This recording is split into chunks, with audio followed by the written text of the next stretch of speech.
Olá pessoal, muito boa tarde, estamos aqui de novo para mais um capítulo do nosso podcast, eu, Augusto Pinto, e a minha filhota Ju Mansur, trazendo um tema hoje que eu acho que vocês vão adorar. Mas antes a nossa perguntinha de sempre. Ju, 2 não pode? Pode, sempre pode pode 2. E hoje a gente vai falar de um tema que é o tema dor e superação. E um tema esse que eu falo de um lugar de muita propriedade, porque eu já estive ali, como algumas pessoas sabem, outras não, no fundo do poço. Para quem não sabe, eu já perdi uma filha de 1 aninho de idade.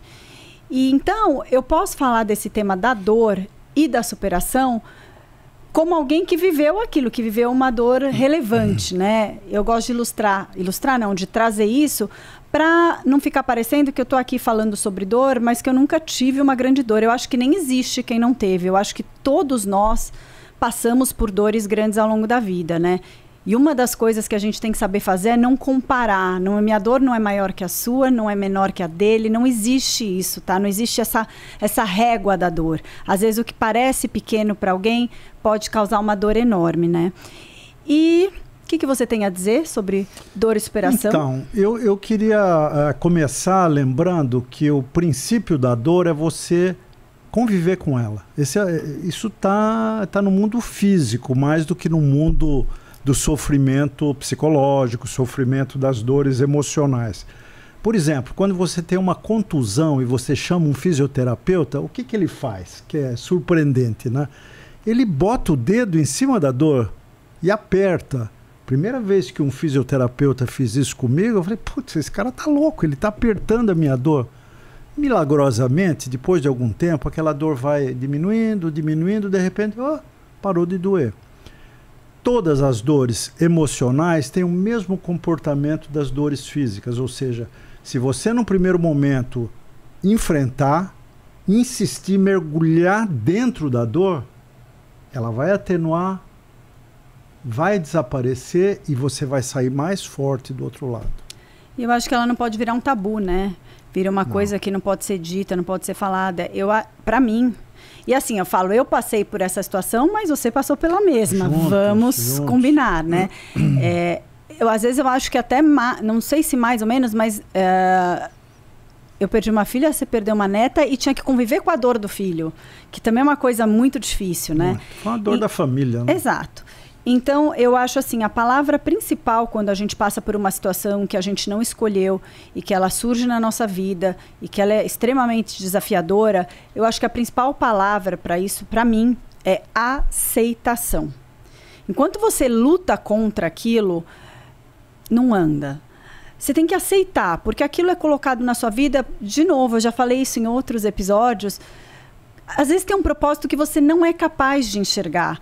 E se aquilo que você considera dor, talvez tenha sido uma bênção, a gente não tem como saber, né? A gente não tem como ter essa visão grande, a gente está grudado na tela. Você teria que ver o filme da vida, né? Exato, e talvez a gente não vá ver o propósito daquilo durante a nossa vida. Então, assim, a aceitação daquilo que a gente está vivendo, eu acho que é a única escapatória. E quando você aceita, ele é um aceitar genuíno. Quem aceita não procura culpado, não procura porquê e não procura e se.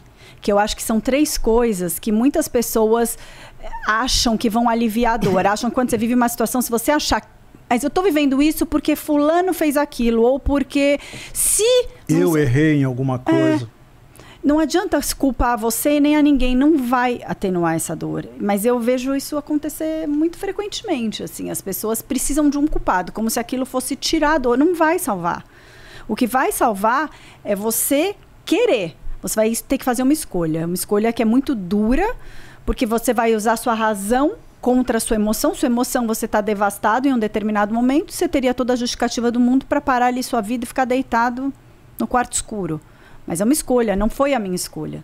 A minha escolha foi seguir minha vida, chorando em alguns momentos, mas eu ia trabalhar chorando, eu ia na academia chorando, eu ia na manicure chorando, e assim eu ia aos poucos retomando a minha vida. Eu acho que o erro que a gente comete é achar que a dor é opcional. Não. A dor é natural da vida. Eu arrisco dizer que a dor é talvez o princípio lógico da evolução humana. Eu não consigo imaginar alguém numa vida plana, sem dor, sem sofrimento, sem dificuldade, que você consiga ter algum prazer em viver, porque sua vida é uma vida insípida, sem desafio. Sem dor, você não sabe o que é alegria. Pois é. Agora, a questão da dor é que se você aceita a dor com naturalidade, como natural da vida, ela necessariamente vai te trazer aprendizado. Agora, se você resistir à dor, o princípio da resistência gera sofrimento, que são coisas diferentes, dor e sofrimento. A dor não é opcional, o sofrimento é. Entendeu? Você acha que quando você vive um problema grande, você não necessariamente sofre? Você vai sofrer num primeiro momento, mas se temporário. você resistir, aquilo vai incrustar, a dor vai virar um sofrimento permanente. Se você encarar a dor, como você fez no caso da Vicky, tantas outras ocasiões na vida da gente, é que nem a dor física, que você põe o dedo, dói mais num primeiro momento, mas aí vai doendo menos, vai dando um fade, né? Desculpa a palavra em inglês, mas... E eu acho que assim, eu fiz uma escolha racional de voltar a ser feliz. Então, eu estava triste, mas eu dizia todos os dias, desde o dia 1, que eu ia ser feliz de novo. Ali eu já estava fazendo uma escolha do que eu queria para mim. Ainda que fosse demorar meses, anos, não importa, porque aí cada um tem um tempo para aquilo. Eu estava escolhendo que eu tinha o direito de ser feliz de novo. E muitas pessoas se condenam a uma tristeza eterna que não é necessária, não é nem deve ser assim, né? E enxergar, eu consegui ter uma clareza muito grande do meu entorno, porque toda vez que você passa por um sofrimento, tem muita coisa boa em volta para te ajudar a passar por aquilo. Só que muitas vezes as pessoas, o ser humano está imerso no sofrimento dele, que ele não consegue enxergar nada em volta. E aí você perde a grande oportunidade de enxergar o amor que você está tendo ali. Eu, no meu caso, a oportunidade que eu tive de ter um tempo de 1 ano com a minha filha, a quantidade de amor que eu tinha da minha família, os amigos que apareceram em volta e, principalmente, a grande oportunidade espiritual e de desenvolvimento de fé que uma situação como essa traz.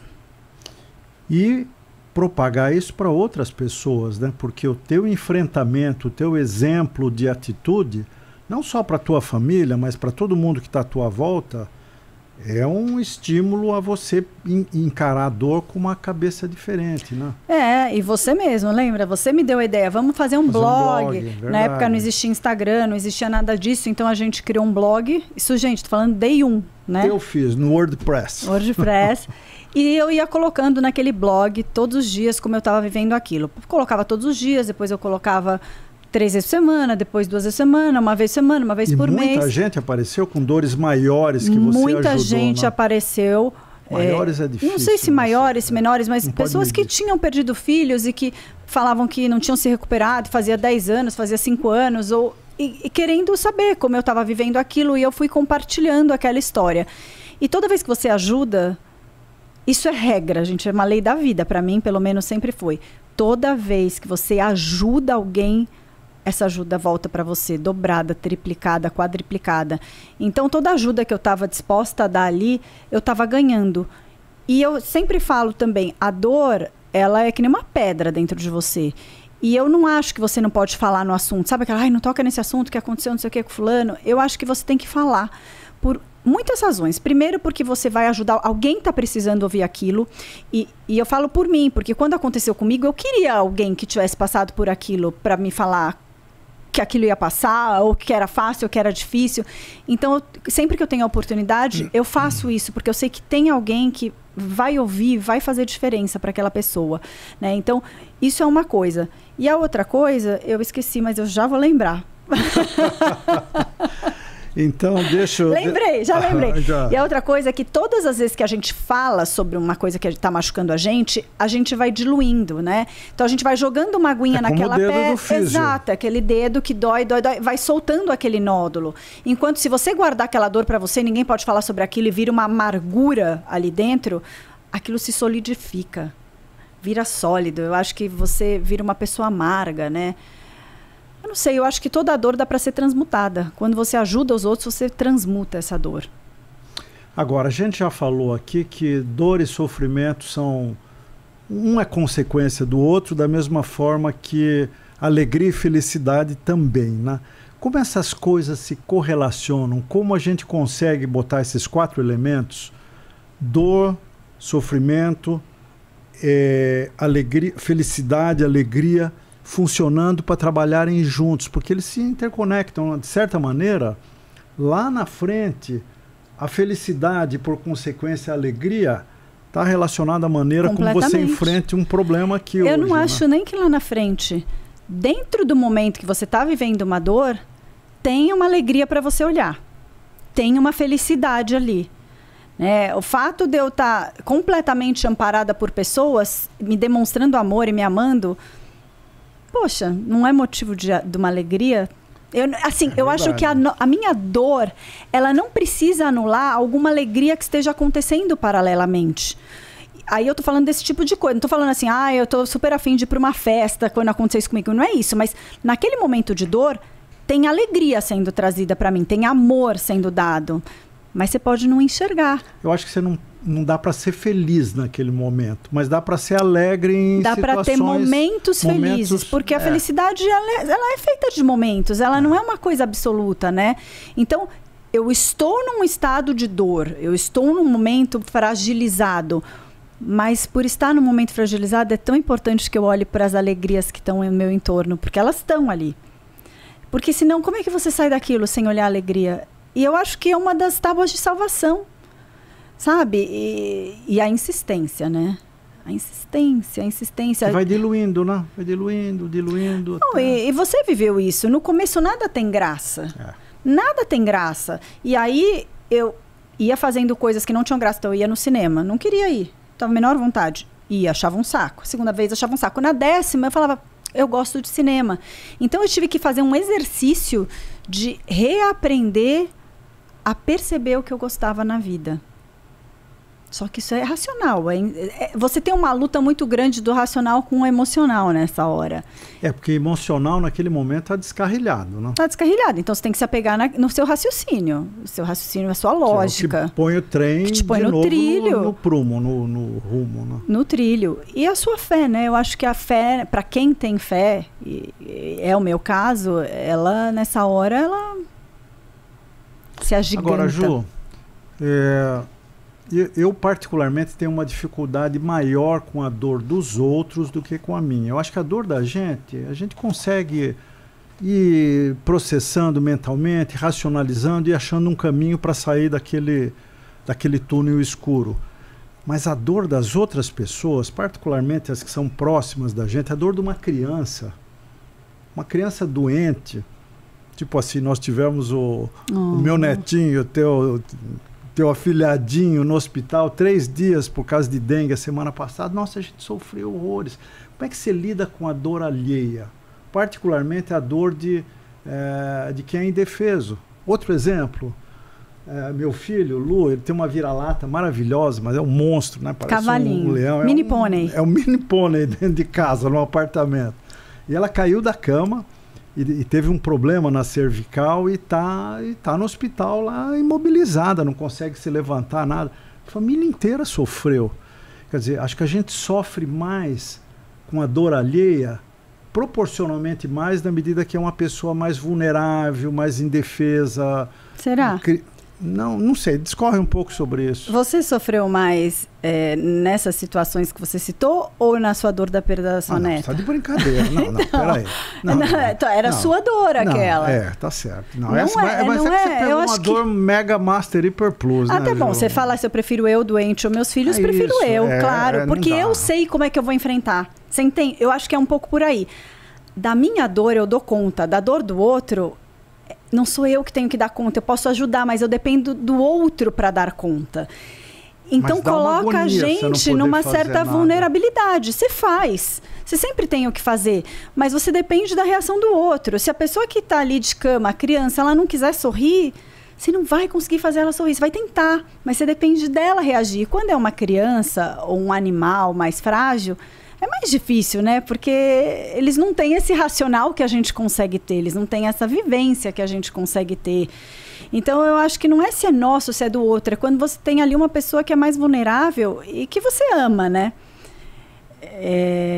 Por isso que eu falei, quando a gente vê um filho sofrer, você faria qualquer coisa para estar no lugar, porque daí eu dou conta, da minha dor eu dou conta, agora da dor do meu filho eu não dou conta. É isso que eu quis dizer, ou seja, lidar com a dor alheia quanto mais próximo for a pessoa de você, é mais difícil que lidar com a sua própria dor. Mas aí a gente tem que entender que... Por exemplo, vou voltar ao caso da Vicky, que foi a nossa maior dor da vida. Essa dor doeu mais para mim como avô do que... Não é que não tenha doído para você, mas eu demorei mais tempo para me curar disso, entendeu? Eu acho que aí é um pouco tempo de E a dor cada. era mais diretamente sua do que minha. A minha era indiretamente. Não, como a sua avô. era dupla. É dupla. Tem esse A lado. sua era a dor da perda da neta e a dor de ver o filho em sofrimento. Que eu acho que a dor de ver o filho em sofrimento é a maior que existe. Não é natural, né? Ver o filho em sofrimento a gente não sabe lidar, eu não sei lidar. Então eu acho que eu tive muita essa empatia assim, dentro do meu coração, assim, com você, com minha mãe, com minha sogra, meu sogro, porque eu acho que é uma dor dupla, né? E aí, claro, tem a forma de cada um encarar, né? Eu consegui enxergar as coisas que eu estava ganhando ali, e eu estava ganhando muita coisa, assim, eu estava sendo nutrida de muito amor, eu estava com uma fé que eu me sentia carregada, na época que isso aconteceu, eu me senti fisicamente carregada no colo. Eu lembro de estar um dia no carro rezando, muito recente assim, e agradecer a Deus. E não era um agradecer, ai que bom que minha filha morreu, não é isso. Mas eu estava sentindo gratidão pela oportunidade de desenvolvimento e daquele sentir de fé que eu estava tendo ali, que uma situação do meu dia a dia não ia me trazer.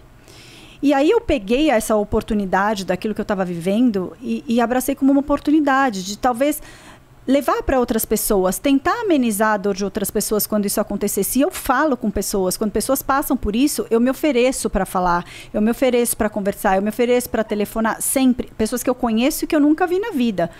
Porque eu sei que eu queria isso quando aconteceu comigo. Você quer alguém que entenda aquela dor específica. E, né? Todo mundo pode estar empático, mas poucas pessoas sabem o que você está sentindo. Mas independente da dor, do que você está vivendo, eu acho que você tem que querer sair dali. E aí entra um pouco a pessoa que aproveita, não é aproveita, porque na hora a pessoa está vulnerável, mas se acomoda nesse lugar. Você acha que alguém não quer sair de uma situação de dor extrema ou a pessoa não consegue? Porque eu acho que ela não consegue. Nós estamos falando sobre um tema muito sensível. Muita gente que está nos ouvindo vai dizer, olha, mas parabéns, você é uma pessoa forte, eu não teria essa força. Eu acho que não consegue. Onde está a origem dessa força que todos podem ir buscar? Você falou em espiritualidade. Na sua fé. Mas só aí, quer dizer, um ateu não conseguiria ter essa força? Eu acho que até, não sei dizer que eu não sei, nunca vivi nesse lugar, mas eu acho que seria mais difícil. Porque a fé é aquela coisa que a gente fala, Deus é que sabe, Deus sabe o que é melhor para mim, Deus está decidido desde que seja o que você quer. Aí você é posto à prova e acontece tudo o que você não queria na vida. Aí cadê esse Deus que você confia? Ele não sabe? Ele não tudo sabe? Ele não sabe que é o melhor? Então, eu acredito que tudo que a gente vive tem um propósito. Então, quando aconteceu comigo, eu busquei achar esse propósito. Se isso está sendo dado para mim, é porque por alguma razão eu vou saber fazer alguma coisa com isso. O que eu posso fazer para o próximo com isso que eu estou ganhando? Né? Porque eu acho que a única forma da gente conseguir pôr o nariz para fora quando a gente tem um problema grande é ajudando o outro. O poder que é ajudar uma pessoa, eu acho que muitas vezes a gente não sabe o que aquilo traz pra gente, sabe? Aquilo traz de força, de emoção, de raio de luz, assim, quando você ajuda alguém. E a gente tem essa oportunidade quando a gente passa por alguma situação. Então, assim, é claro, gente, existem todos os recursos emocionais de cada um. Tem pessoas mais fortes, tem pessoas mais fracas, tem pessoas que têm estrutura familiar, tem pessoas que não têm, tem pessoas que são cercadas de amigos, tem outras que não. Então, eu acho que é assim, abrir o nosso leque para enxergar o entorno, sempre vai ter algo bom acontecendo. Sempre vai ter uma pessoa que seja uma te estendendo a mão. E é mais fácil você sair dali com a ajuda de alguém do que sozinho. Mas você tem que aceitar. Tem que ter humildade. Você tem a humildade de que eu tô precisando de ajuda. Eu tô na lama, mas eu quero sair. Eu sempre quis sair da lama. E eu lutei para sair da lama. Eu não posso falar no lugar de outras pessoas. Eu nunca fui essa pessoa que eu não tenho força para me mover desse lugar, porque eu quero muito sair desse lugar. E eu acho que é muito delicado, porque eu acho que tem gente que acha que é errado sair desse lugar.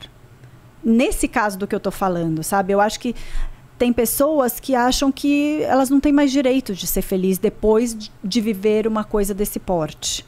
É como se ser feliz fosse Quase um ato de desamor ao seu filho que você perdeu. E eu não acho. Eu acho que eu estou honrando a minha filha sendo feliz de novo.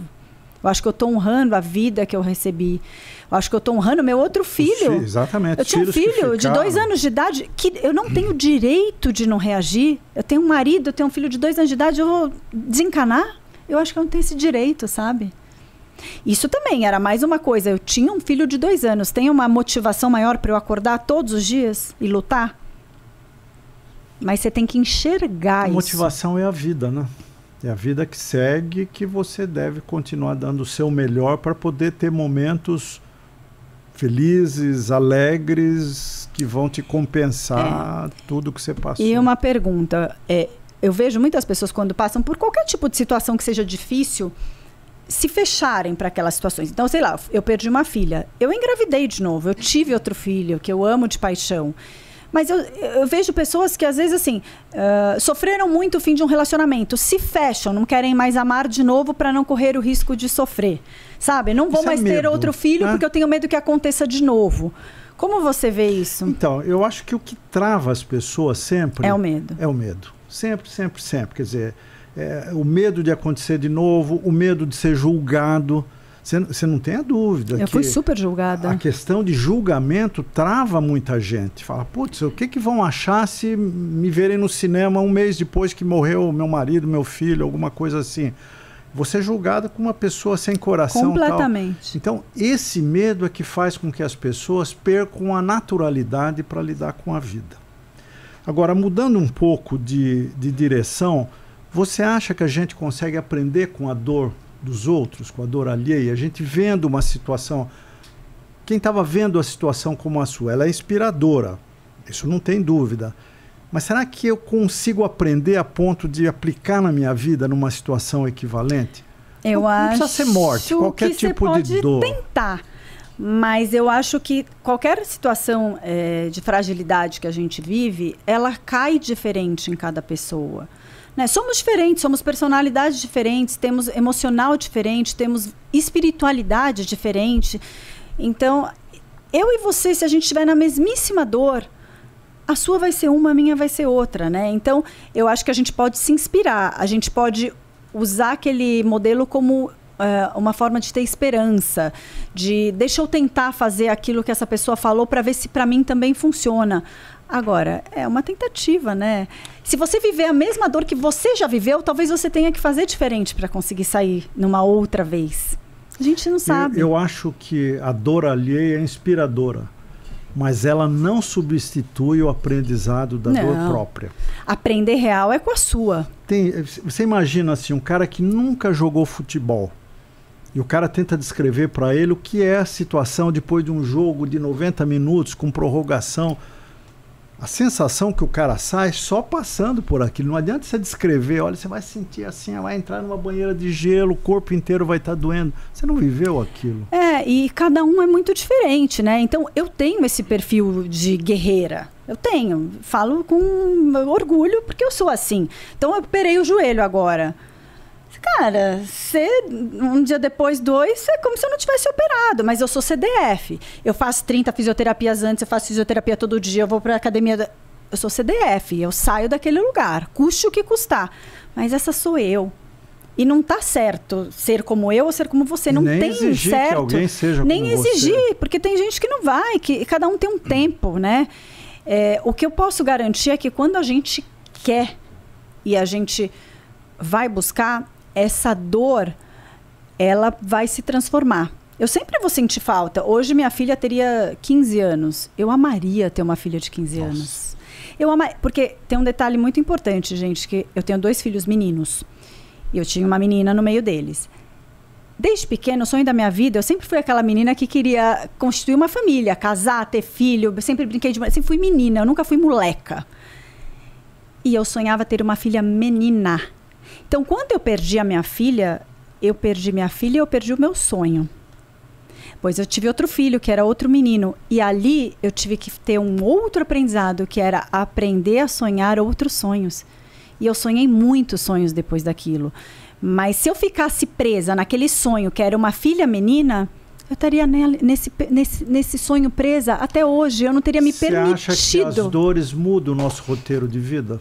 Acho. De repente, vamos esquecer essa situação extrema, porque acho que a perda de um filho é extrema. Mas uma dor menor, uma dor pesada, mas que seja do dia a dia, suportável. É como se fosse um trem que tem um desvio, ele muda de rota em função da dor. A dor leva a gente para uma rota Sim, você tem que se adaptar. E sair daquele lugar e buscar outras coisas que vão te fazer feliz e sonhar sonhos diferentes e você vai achar.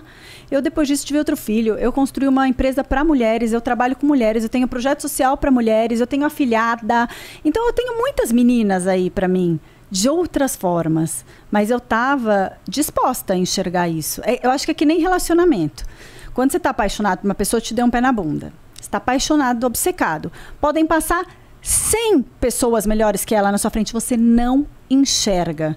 Então, tem horas que a gente tem que se permitir olhar para outras coisas, porque a vida tem que continuar. Eu não morri, então a minha vida tinha que continuar. Isso acontece quando a gente se separa, quando a gente toma um pé na bunda, quando a gente toma... demitido. Se é demitido, primeira coisa, nossa, que terror agora que eu vou fazer. E de repente, por conta daquela demissão, te abre uma oportunidade de alguém te chama para abrir uma empresa, virar sócio, que podia não dar em nada, mas vira uma mega empresa e vira o negócio da sua vida. Não teria acontecido se você não tivesse tomado o pé na bunda naquela empresa. Então, a vida, às vezes, empurra a gente para outros caminhos que podem parecer ruins no começo, mas que, às vezes, não são. Talvez, por livre iniciativa, você não tivesse escolhido. Talvez você não tivesse escolhido. Por isso que eu falo assim, às vezes a gente vai reclamar de uma coisa que, no final, pode ser uma bênção, um presente. A gente não sabe. Tanto no meu caso grande ou num caso menor, você não sabe, você foi demitido para ter uma coisa maior, às vezes, e você está ali reclamando. Eu posso ter sido abençoada. Talvez minha filha fosse ter uma questão e ficar sofrendo muito aqui, não sei, vegetando, não sei. Será que não fui agraciada? Ela não foi merecedora? A gente não sabe. Então, eu acho que a gente tem que sempre ser grato. Você acha que a gratidão é uma saída? A gratidão é sempre uma saída, né? Agora, a questão com a gratidão é que ela não combina com revolta, né? Quando a pessoa passa por uma dor muito grande que imediatamente gera sofrimento, a primeira reação é a revolta. São aquelas 4 fases do enfrentamento de qualquer desastre. Uma pessoa que tem uma doença letal que vai matá-la passa pelas 4 fases, até a aceitação lá no fim. A primeira sempre é a revolta. Quando você se revolta, você não consegue ser grato, entendeu? Quer dizer, eu acho que a grande dificuldade, Ju, para mim, é nesse estágio 1 da dor, você tentar ser neutro. Não se revoltar. Não se revoltar, porque já é o máximo que você consegue. Tá ótimo se você não se revoltar. Se você for neutro, eventualmente você vai chegar numa fase 2, onde você vai racionalizar, numa fase 3, onde você vai aceitar, e numa 4, onde você vai superar. Mas o primeiro passo é não reagir. Para não reagir, eu tenho que estar, no mínimo, neutro. Aí eu consigo enxergar com gratidão toda a passagem da situação, entendeu? Você consegue ser assim?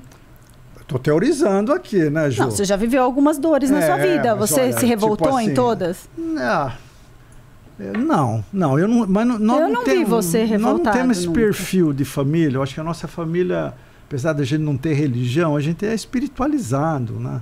Eu já passei por várias religiões. Nós já passamos por vários perrengues ao longo da vida. Tudo isso vai criando casca na gente. A gente vai aprendendo a encarar as coisas com a cabeça erguida, sem desânimo, sem revolta, tal. Mas sempre é difícil. A fase 1... Ninguém falou que é fácil. Isso agora, as pessoas confundem. Por que algumas pessoas são viciadas em dor?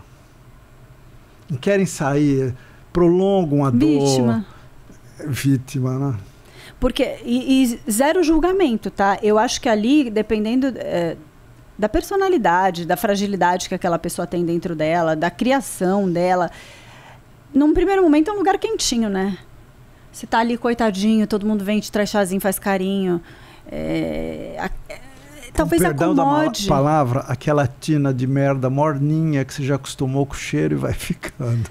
E aí, só que chega uma hora que todo mundo tá ali levando chazinho, vai tocar a vida, amor. Você vai ficar sozinho na sua E aí você tá depositando sua felicidade na dependência de alguém vir trazer para você uma bengalinha para te puxar. Não vai funcionar. Nessa sua dor você vai ter que sair sozinho. Pensa o seguinte, nós estamos aqui nesse estúdio, não tem dor, não tem alegria, não tem sofrimento aqui. Mas poderia ter. Por quê? Porque alegria e sofrimento... Não, tem alegria, sim, desculpa. Mas alegria e sofrimento estão dentro da gente, não estão fora. O ambiente não é nem alegre, nem triste, nem sofrido, nem feliz, nada disso. É o ambiente. A gente que é. Por que nós estamos felizes aqui? Porque nós estamos trazendo a nossa alegria de dentro e compartilhando aqui com o nosso público, com o pessoal que está assistindo. Ou seja, alegria e tristeza estão dentro de você. É como se fosse uma caixinha, você passa por um perrengue, dá uma topada, você escolhe. Doeu, o que eu vou jogar fora? Você pode jogar revolta, você pode... Ou não. E mais do que isso. A história dos atletas paralímpicos, histórias lindas, que a vida do cara, na verdade, começou quando ele perdeu uma perna e encarou aqui, ou duas pernas, e vira um atleta paralímpico, ganha medalha. E tem a pessoa que perde as duas pernas e acabou, não quer fazer mais nada, vegeta. E aí entra a sua escolha, né? Que eu não julgo, porque eu acho que às vezes você tem mais ou menos recursos para sair daquele lugar. E eu acho que isso vem da sua vivência, da sua espiritualidade, enfim. Aí eu já não vou saber dar essa receita de bolo, mas tem gente que talvez não consiga sair dali, né? Agora eu te pergunto, você saberia o que é alegria se você não soubesse o que é tristeza?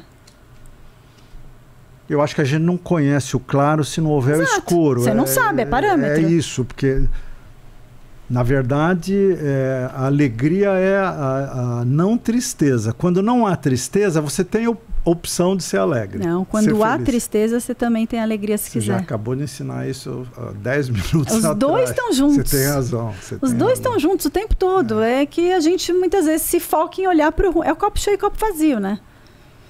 Tem os dois. E você conhece alguém que passa a vida ileso de um sofrimento? Nunca. Então, partindo da premissa que todos vamos passar por vários sofrimentos... Várias dores. Várias dores. Você vai querer continuar sofrendo a vida várias inteira? Dores. Não. Não seria inteligente a gente ir criando consciência e transmutando? Eu gosto da palavra transmutando. Você gosta de uma outra? As minhas netas estão assistindo e vão dizer que você está falando o termo que ninguém transmutando entende. É coisa de gente inteligente, gente, não de velho. Não sabe, pega o dicionário Aurélio, antigo, ou o Google. Ou o Google. Né? Mas você gostava de uma outra palavra que não era transmutar, era transformar? Dicotomia. Não, transformar, quando falava de dor, eu falava transmutar e você fala transcender. Transcender. Transcender é um termo espiritual, né? Que significa você passar... Aliás, isso é legal para a gente falar em sequência da dor. Quer dizer, a superação da dor te dá a oportunidade de uma transcendência, que é uma elevação. Você se coloca no outro nível de consciência para enxergar o mundo, enxergar os desafios, né? Não existe, não consigo achar uma outra palavra, iluminação, talvez os budistas, né? Eles usam iluminação, mas é uma transcendência. Você saiu de um patamar onde você enxergava até aqui, agora você está enxergando aqui, você transcendeu. Só a dor da transcendência, não há. Isso eu tenho convicção, certeza, não, mas tenho convicção que não existe transcendência sem superação da dor. E nas coisas... Você não pode pegar um livro, ler, tá bom, agora estou iluminado. Não, negão, não vai ser fácil assim nunca. Isso vem na nossa vida aos poucos, né? De pequeno, você vai aprendendo, se pegar...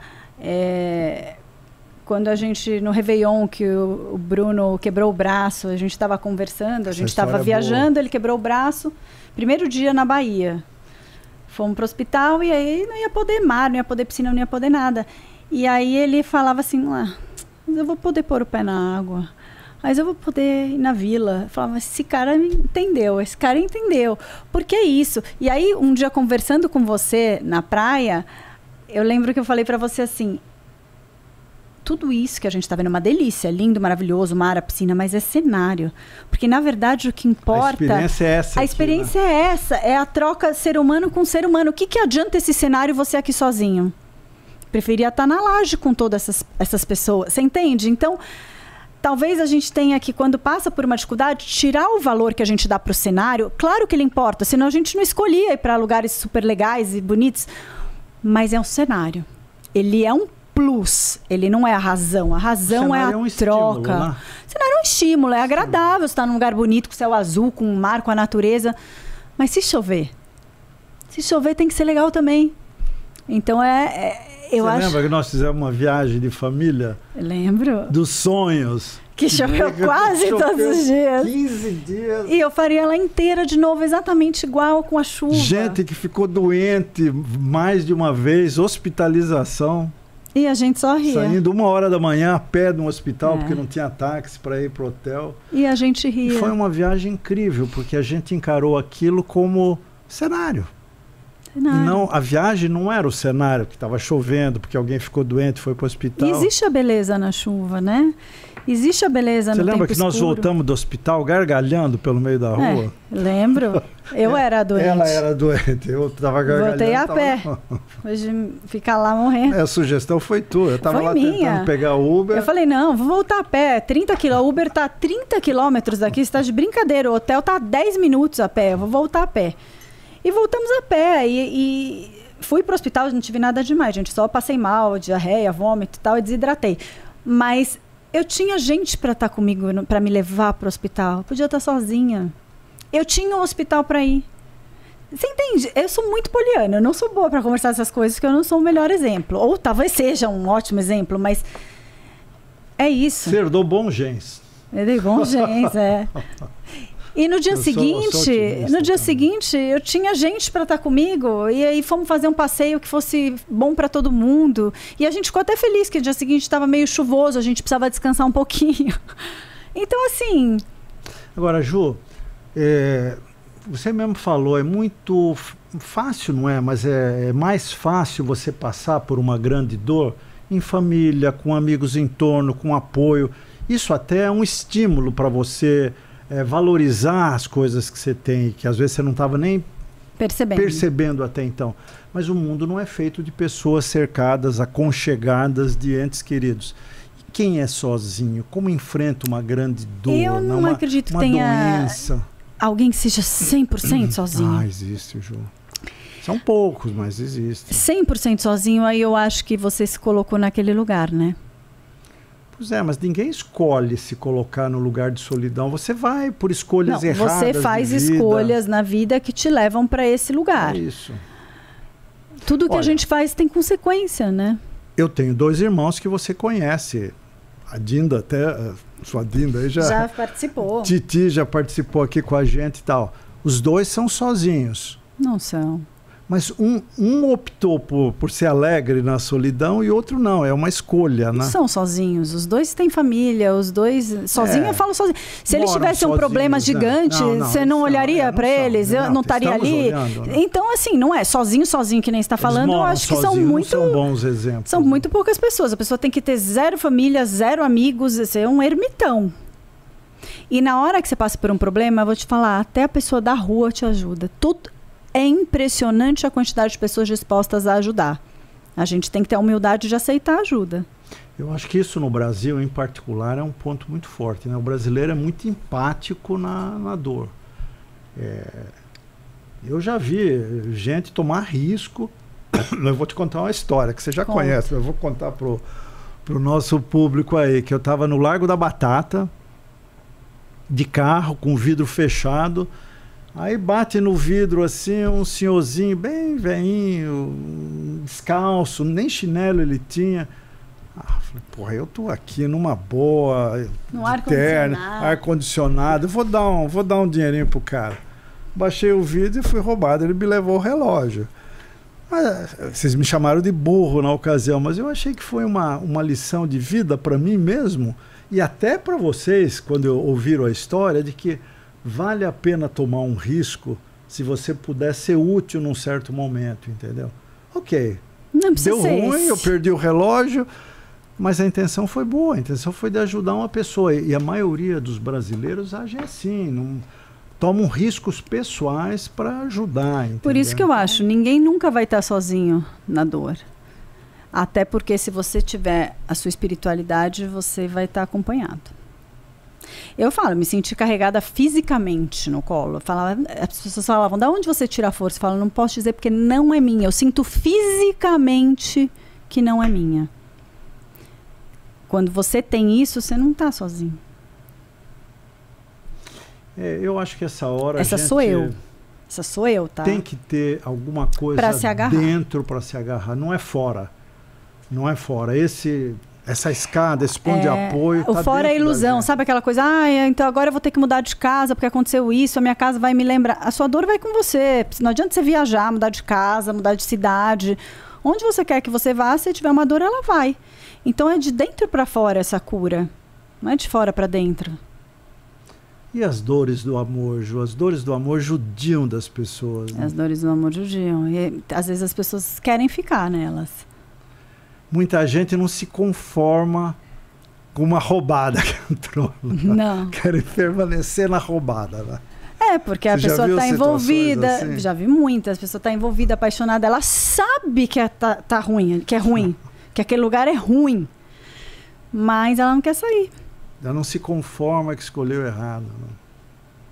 Mas elas são aprendizados. E depois você olha para trás e fala, nossa, o que eu tinha a ver com aquela pessoa? Nada a ver. Mas na hora você só... E aí tem aquela pessoa que se fecha e nunca mais quer se apaixonar.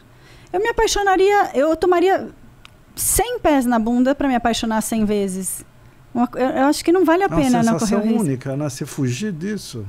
Pé na bunda é doído, mas se apaixonar é a melhor coisa que tem. Então... Vale o risco do pé na bunda. Vale o risco. Eu acho que tudo vale o risco. Você formar um emprego, você nunca mais vai trabalhar para não tomar um pé na bunda. Você brigar com um amigo, você não vai mais ter amigo para não brigar. Não dá para levar a vida assim. A gente se fecha num casulo. Agora, Ju, essas lições de vida que a gente só aprende realmente vivendo, né? Mas a gente tem filhos, tem netos e a gente tem a pretensão de querer ensinar. Dá para ensinar essas coisas? Dá para orientar. Eles ouvem. Você tem filhos adolescentes. Se o filho está passando por um perrengue, tipo assim, se frustrou, estou na Bahia de férias, quebrei a perna, quebrei o braço, ele não quer aceitar o sofrimento. Como é que a gente pode passar para ele um pouquinho daquilo que a gente viveu? Água mole em pedra dura, tanto bate até que fura.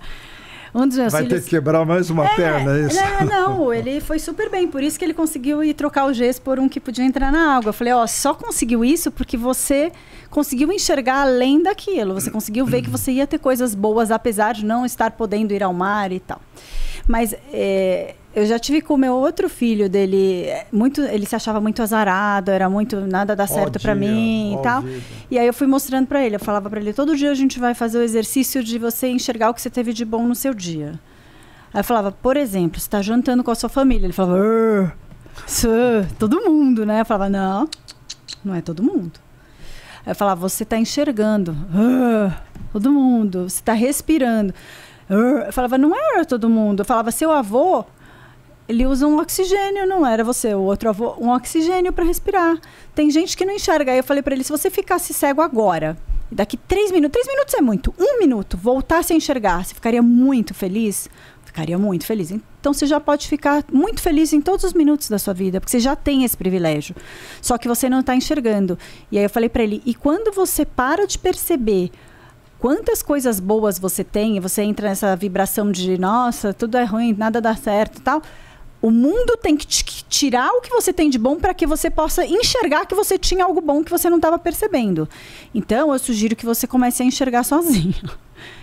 E aí ele começou a enxergar, ele começou a perceber coisas. Ele perguntava para a moça que trabalhava em casa, Val, seu neto estuda numa escola que aprende a falar inglês? Olha como eu sou sortudo, eu estou aprendendo a falar inglês. Tudo bem, ele canalizou para uma coisa nada a ver, mas ele era uma criança pequena. E aí, nesse momento, ele estava colecionando figurinha, e ele sorteou na figurinha, ele ganhou uma bicicleta. Falei, pronto, me a deixa.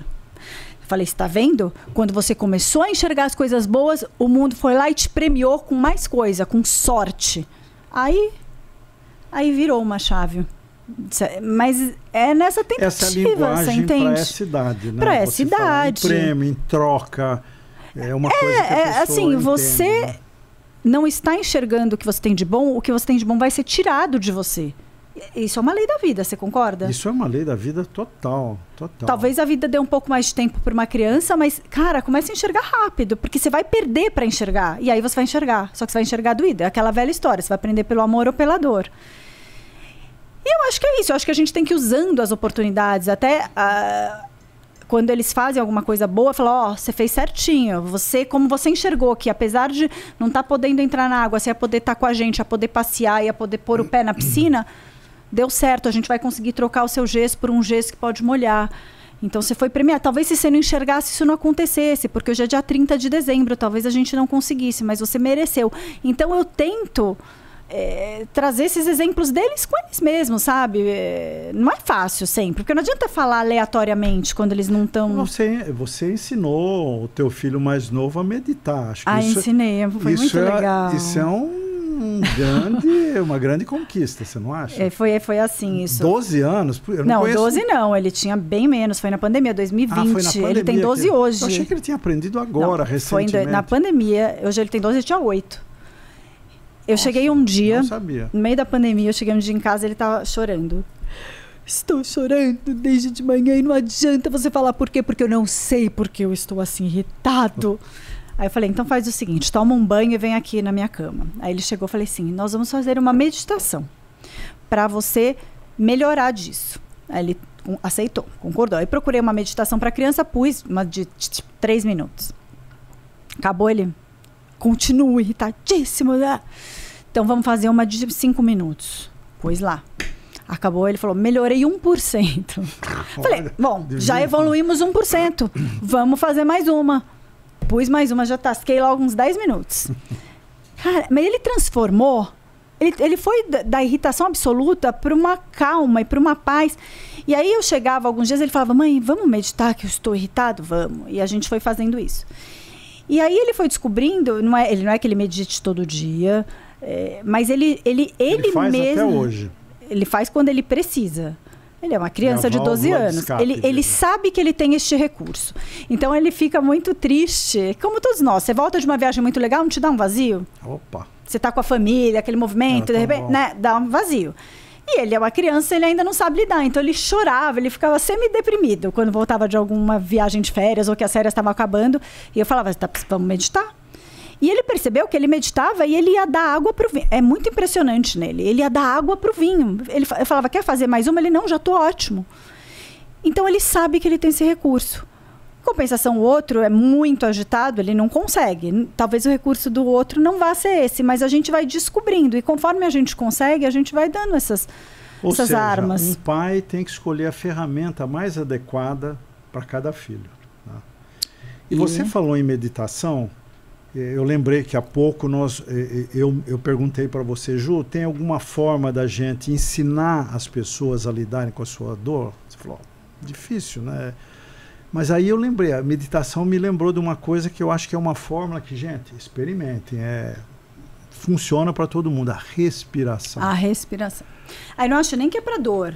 Aquela coisa que te dá uma acelerada, uma irritação. A dor também, a dor também, coisa, mas dor física, dor emocional. Mas eu falo, não precisa nem ser uma dor grande. Você deu uma coisa errada no trabalho, você deu uma irritação, você quer matar alguém.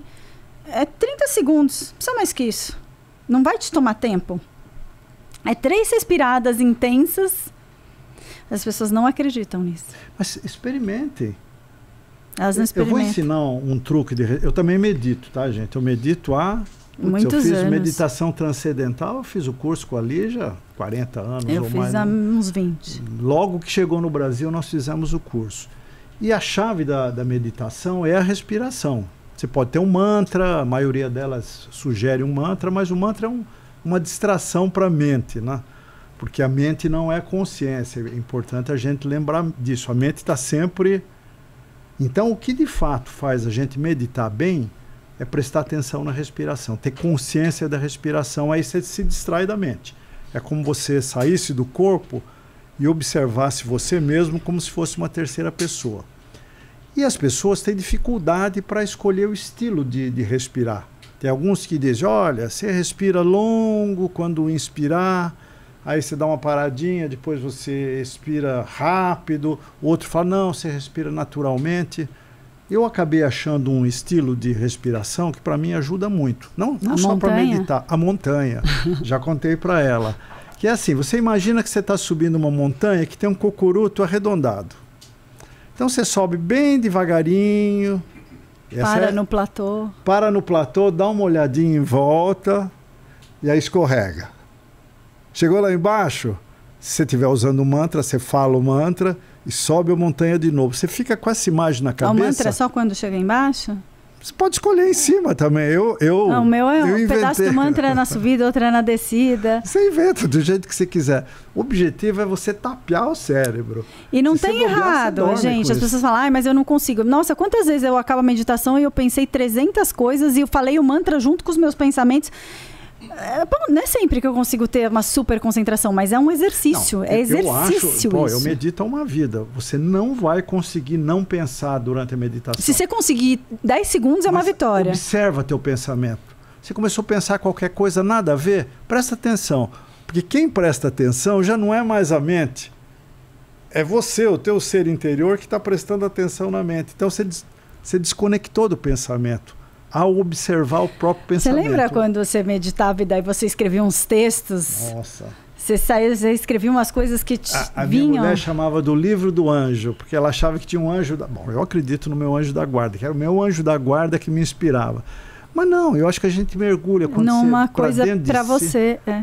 Se você pegar assim, você está com um grande problema, uma grande dor, usando o princípio lá da fisioterapia, pensa na sua dor, não foge dela, pensa na sua dor e vai meditar. A meditação vai te fazer enxergar o por trás da dor e fazer a transcendência que a gente falou, entendeu? Você vai ter que viver aquilo. E aí, se você quiser, você pode, terminou a meditação, você escreve.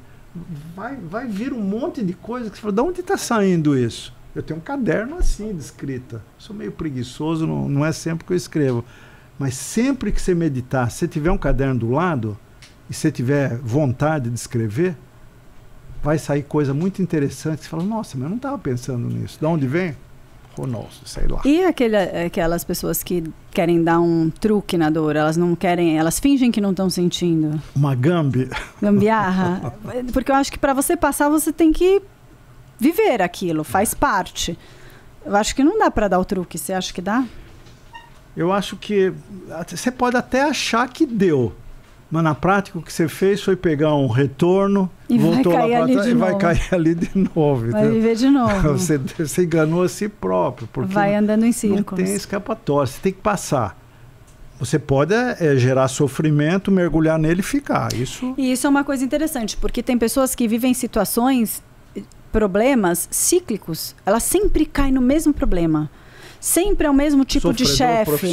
Não, sempre ela cai num chefe que é ruim de uma forma. Ou o dedo podre para namorar. Ou o dedo podre para namorar. Mas não é. Eu sempre falo assim, afasta e observa, porque tem um aprendizado que você tem que ter e você não está enxergando. Enquanto você não enxergar, você vai ficar nesse looping. Você vai ficar caindo nesse mesmo lugar. Do momento que você enxergar o que você tinha para aprender aí, você muda. E onde está o maior aprendizado aí? Você fez a travessia, chegou vivo do outro lado, desejavelmente feliz por ter transcendido a dor. Você aprende mais com essa chegada ou você aprende mais com cada passinho? Claro aqui? Que com cada passinho, Mas né? é que a gente às vezes não presta atenção nesses passinhos. A gente atravessa isso meio no piloto automático. Mas né? É ali que você aprendeu. Chegou aprendido. Quem aprendeu você recebeu o Quem aprendeu foi a consciência, não a mente. Né? Eu acho que você aprende no caminho. O caminho te ensina muitas coisas. Você faz escolhas, você toma decisões certas, erradas, vai e volta. A chegada é a chegada. Eu sempre acho que é o caminho. O segredo de tudo, para mim, sempre é o caminho. Nunca é a saída ou a chegada. Mas a gente tem que sair dos ciclos viciosos, né? De quando a gente está naquela mesma situação 1000 vezes e não enxerga. Às vezes é difícil enxergar o porquê que você está ali. Às vezes você não percebe o que você tem para aprender. Mas certamente tem alguma coisa para ser aprendida ali. E aí tem que fazer esse exercício de observação. E é muito difícil você sair, se colocar de fora da situação que você está vivendo para tentar entender o porquê você está passando por aquilo e o que você tem que enxergar, né? Mas eu vejo isso muito acontecer com muitas pessoas, assim, aquela situação sempre igual para aquela pessoa, sempre complicado naquele mesmo lugar. Algo ali está errado. Ou você está fazendo alguma coisa errada, ou você não está fazendo alguma coisa certa para você mesmo, mas sempre tem alguma coisa errada. Olha, o meu livro favorito, o livro que eu li assim algumas vezes, foi O Sentido da Vida, do Viktor Frankl. Você leu esse livro? Eu sugeri para vocês várias vezes, mas não sei se você chegou. O Viktor Frankl foi um prisioneiro de guerra que passou pelo terror de Auschwitz, né? Ele sobreviveu a Auschwitz e viveu assim coisas incríveis. E ele conta nesse livro que toda a transcendência da vida dele se deu pela travessia dos 4 anos dele dentro de Auschwitz. Eu li A Bailarina. Que é, digamos assim, quase que fosse uma discípula dele, porque antes da guerra, ambos são psicólogos, né? Ela é um pouco mais jovem que ele. Depois eles se encontraram na academia, ambos são professores, acadêmicos e tal. E ele diz que a transcendência aconteceu pela ajuda que ele deu dentro do campo de concentração, não a ajuda que ele recebeu. Mas o que eu falei lá atrás? A sua salvação está quando você se foca em ajudar o outro com a sua dor. E eu sempre falo, assim, tem horas que você não tem como escolher. Eu não conseguiria pular essa etapa da minha vida. Não foi uma escolha minha, assim como não foi a dele ir para o campo de concentração. Mas como você vai passar por aquilo, ninguém pode tirar de você. Você dá o sentido para a vida, né? Que é o nome do livro. Essa é a única escolha que ninguém te tira. Tem outras que a vida pode te tirar.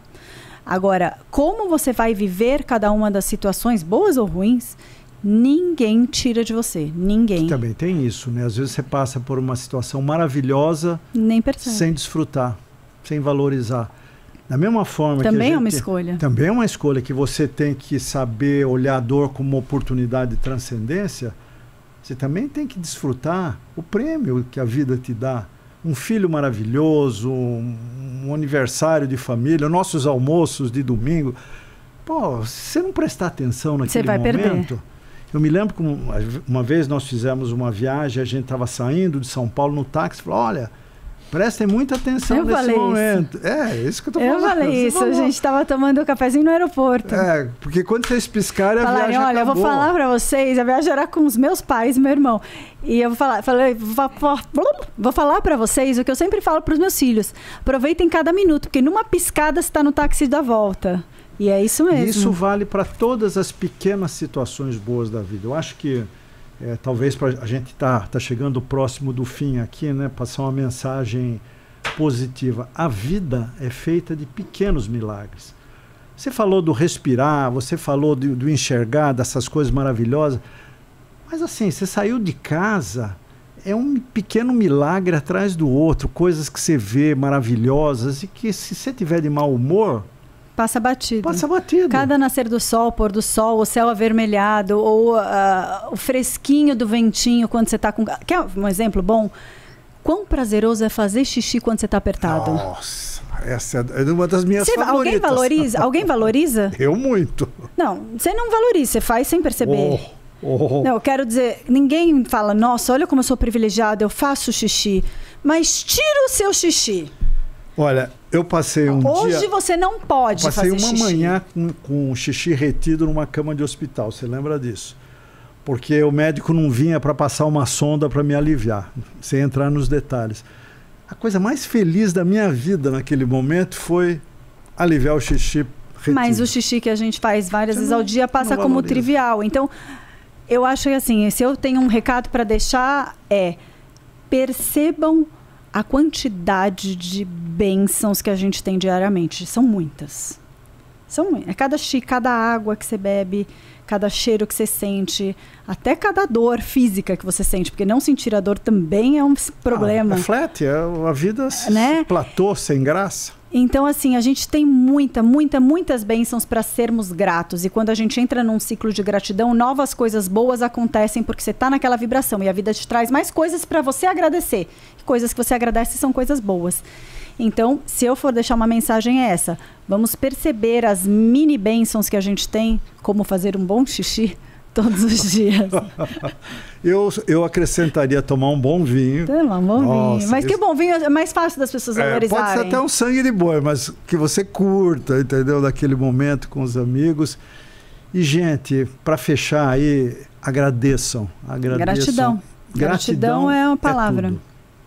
Gratidão muda a frequência que a gente vive. Esgotamos? Infelizmente. Eu curti fazer esse programa. Espero que o pessoal em casa tenha gostado também. Eu também adorei. Vai ter esse QR Code na tela, onde você clica nele e aponta para ele o celular, vai jogar para a página da Undertop, que vende esses bodies maravilhosos que eu estou usando.